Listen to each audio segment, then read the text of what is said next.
नमस्कार दोस्तों, मैं हूं अभिषेक पांडे और आप लोग देख रहे हैं अपना फेवरेट नूरा कुश्ती।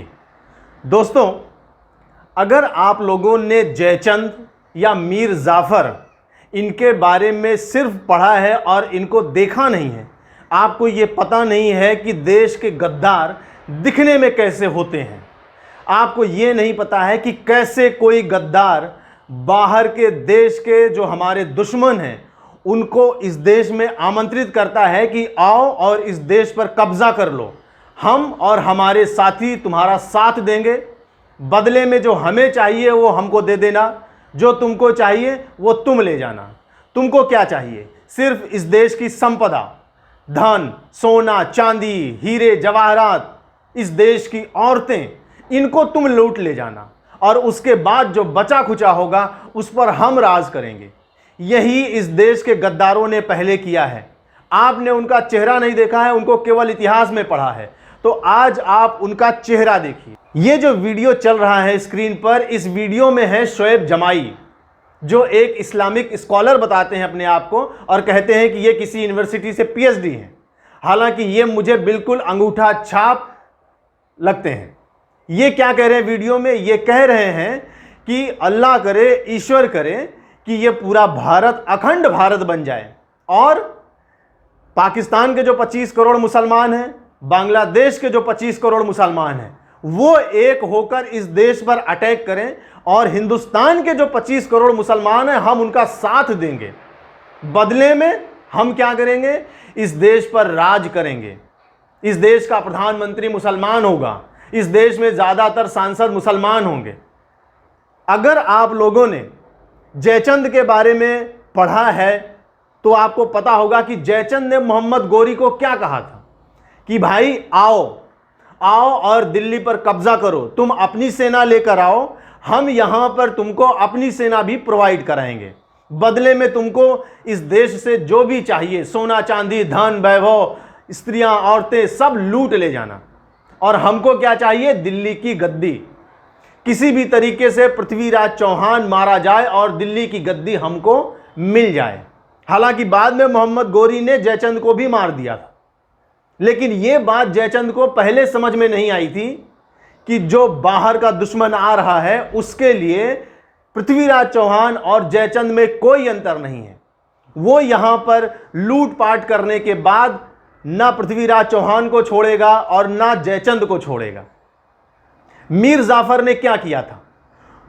प्लासी के युद्ध में अपने नवाब सिराजुद्दौला के साथ धोखा किया, रॉबर्ट क्लाइव का साथ दिया और बदले में क्या कहा? तुमको जो चाहिए वो ले जाना, हमको केवल बंगाल का नवाब बना देना। यही तो किया था ना मीर जाफर ने। हिंदुस्तान के इतिहास में ये दो सबसे बड़े गद्दार हैं। तीसरा गद्दार ये शोएब जमाई, जो पाकिस्तान और बांग्लादेश के मुसलमानों को आमंत्रित कर रहा है, खुलेआम कह रहा है कि 25 करोड़ पाकिस्तानी मुसलमान और 25 करोड़ बांग्लादेश के मुसलमान एक हो जाएं तो हिंदुस्तान के जो 25 करोड़ मुसलमान हैं वो उनका साथ देंगे और फिर हम 75 करोड़ मिलकर इस देश को लूटेंगे।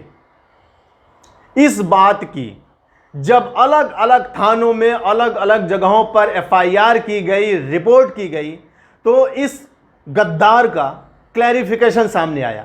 अब सुनिए ये क्या कह रहा है। इसी के शब्द मैं आपको बताता हूं कि इसने अपने क्लैरिफिकेशन में क्या कहा।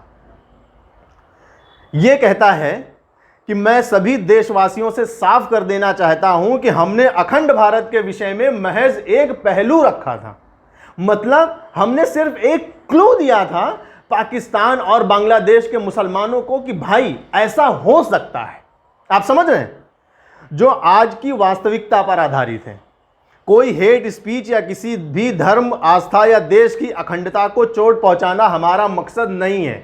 मतलब जो ये कह रहे हैं अपने वीडियो में, इससे देश की अखंडता खतरे में नहीं पड़ती है, ऐसा ये बता रहे हैं। ठीक है, मैंने महज लोगों की आंखें खोलने के लिए यह बात कही थी कि जिस अखंड भारत की हम कल्पना कर रहे हैं वो शायद हमें और नुकसान पहुंचा सकता है।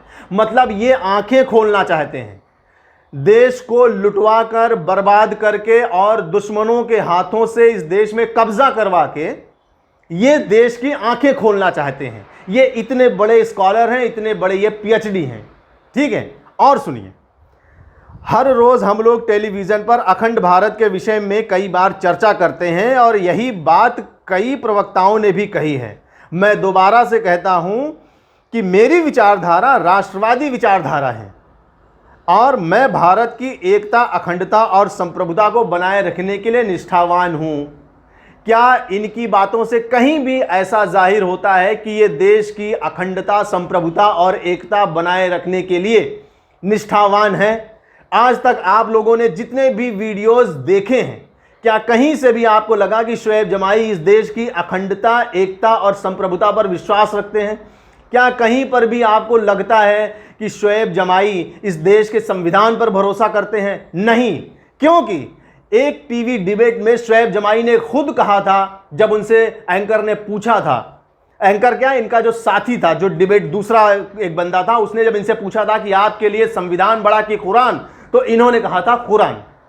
और ये आज कह रहे हैं कि मैं देश के संविधान पर भरोसा करता हूं, एकता, अखंडता और संप्रभुता को बनाए रखना चाहता हूं।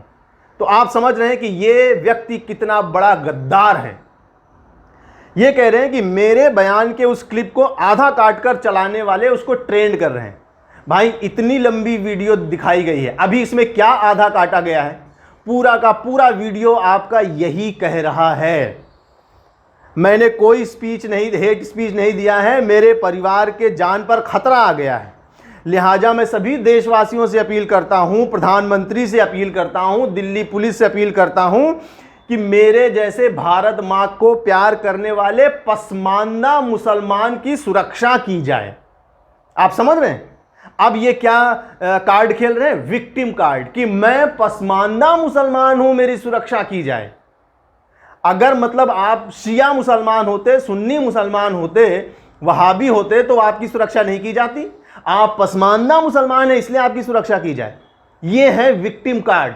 मतलब पहले आप हेट स्पीच दो, पहले आप पाकिस्तान, बांग्लादेश को इनवाइट करो कि आओ इस देश पर कब्जा करो, और इसके बाद जब आप फंस जाओ, आपके ऊपर FIR हो, आपको गिरफ्तारी का खतरा हो, डर हो, और आपको पता हो कि जेल में ले जाकर और पुलिस मेरा पिछवाड़ा लाल करने वाली है, तो आप देश के प्रधानमंत्री से अपील करो कि मेरे जैसे पसमानदा मुसलमान की सुरक्षा की जाए। आप समझ रहे हैं? इसके बाद ये कहते हैं कि जिस शोएब जमाई के रोम रोम में भारत बसा हो, वो भला देश विरोधी बातें कैसे कर सकता है? हमारे राजनीतिक मतभेद कुछ भी हो सकते हैं, मगर बात अगर देश की आएगी तो दुश्मन मुल्कों को घुटने पर लाने का काम हम करेंगे। जय हिंद, जय भारत, डॉक्टर शोएब जमाई। बताइए, इनके इस क्लैरिफिकेशन से देश के कितने लोगों को भरोसा है कि अगर कभी देश पर संकट आया तो ये व्यक्ति, ये शोएब जमाई देश के लिए खड़ा होगा। जो आदमी खुलकर पाकिस्तान और बांग्लादेश को इनवाइट कर रहा है कि आओ इस देश पर कब्जा करो और हमारे व्यक्ति प्रधानमंत्री बने, हमारे ज़्यादा से ज़्यादा सांसद बने और हम इस देश में गजवाए हिंद फैलाएंगे, वो आदमी आपको लगता है कि देश कभी मुसीबत में आया, संकट में आया तो ये खड़ा होगा?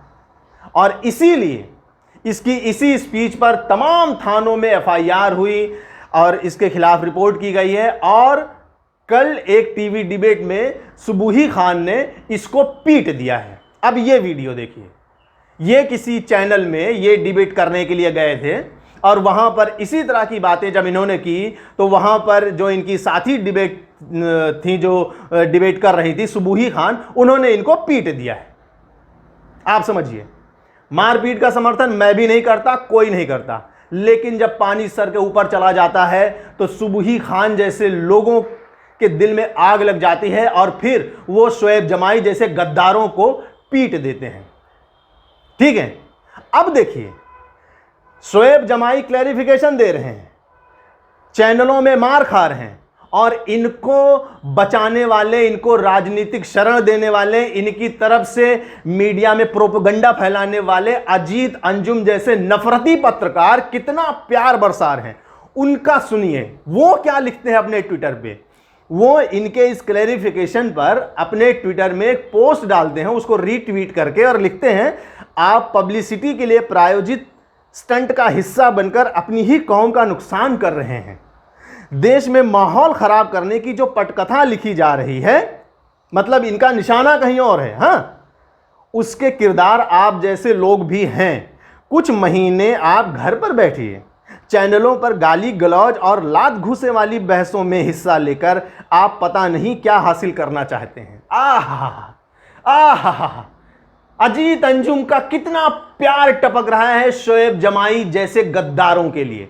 मतलब ये वो पत्रकार हैं जो ये कह नहीं सके कि शोएब जमाई तूने जो बोला है वो गलत बोला है। वो इनको प्यार भरी सलाह दे रहे हैं कि कृपा करके आप घर में बैठें, और जब गजवाए हिंद होगा, जब आपके वो 50 करोड़ जो जिनको आप इनवाइट कर रहे हैं पाकिस्तान और बांग्लादेश से, जब वो यहां आ जाएंगे, देश पर कब्जा कर लेंगे, तब आप खुलकर बाहर आना और जैसा चाहे वैसा अपना राज फैलाना। वाह नफरती अजीत अंजुम, वाह!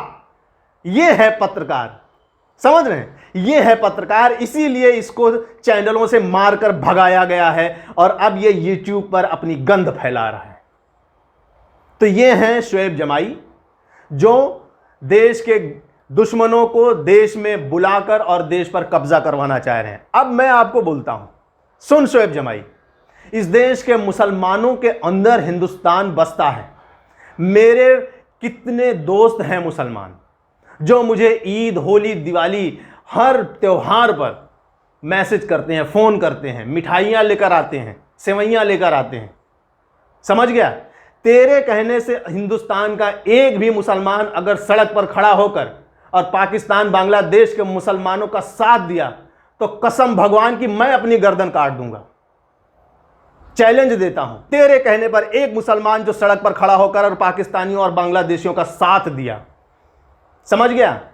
तू केवल अपनी राजनीतिक रोटी सेक रहा है। तुझे केवल ये जो 1000, 2000, 3000 रुपए डिबेट में मिलते हैं लात खाने के, केवल उसकी तू तैयारी करता है कि मैं ऐसा बोलूं, फिर मुझे चैनलों पे बुलाया जाए, मुझे लतियाया जाए और बदले में मुझे 1000, 2000, 3000 रुपए मिले। ठीक है? तो ये 1000, 2000, 3000 रुपए तू पंचर बनाकर भी कमा सकता है।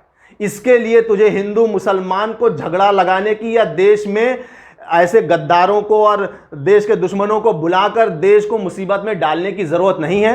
वरना आज तू सिर्फ चैनल पर पिटा है, किसी दिन तू सड़क पर पिटेगा, और मैं बता रहा हूं कि तू बहुत जल्दी सड़क पर पिटेगा, ये देख लेना। जय हिंद दोस्तों। ये शोएब जमाई जैसे लोगों के झांसे में आप बिल्कुल मत आना। ये देश जितना हिंदुओं का है, उतना मुसलमानों का है, उतना सिखों का है, उतना ईसाइयों का है, उतना जैनियों का है, उतना बौद्धिस्टों का है, सबका है। और कोई भी बाहर का दुश्मन अगर इस देश पर हमला करता है तो वो हिंदू, मुसलमान, सिख, ईसाई, जैन, बौद्ध देखकर हमला नहीं करेगा। वो केवल और केवल भारतवासी देखकर हमला करेगा। जब कत्लेआम होता है तो गोलियां कभी भी जाति, धर्म, मजहब नहीं पूछती हैं। इसलिए आप लोग हाथ जोड़कर विनती है, ये शोएब जमाई जैसे लोगों की बातों पर बिल्कुल भरोसा नहीं करिए। इन लोगों को अपने से दूर रखिए। ये आपके कौम के नेता नहीं हो सकते हैं, ये आपके राजनीतिक नेता नहीं हो सकते हैं। इनको अपने से दूर रखिए और इनके बहकावे में, इनके झांसे में आकर अपने पड़ोसियों से अपने संबंध खराब मत करिए। धन्यवाद। और अगर आपको मेरी बात पसंद आए, मेरा वीडियो पसंद आए, तो प्लीज़ मेरे वीडियो को लाइक, कमेंट, शेयर ज़रूर करिएगा और मेरे चैनल नूरा कुश्ती को सब्सक्राइब करना तो बिल्कुल मत भूलिएगा। जय हिंद।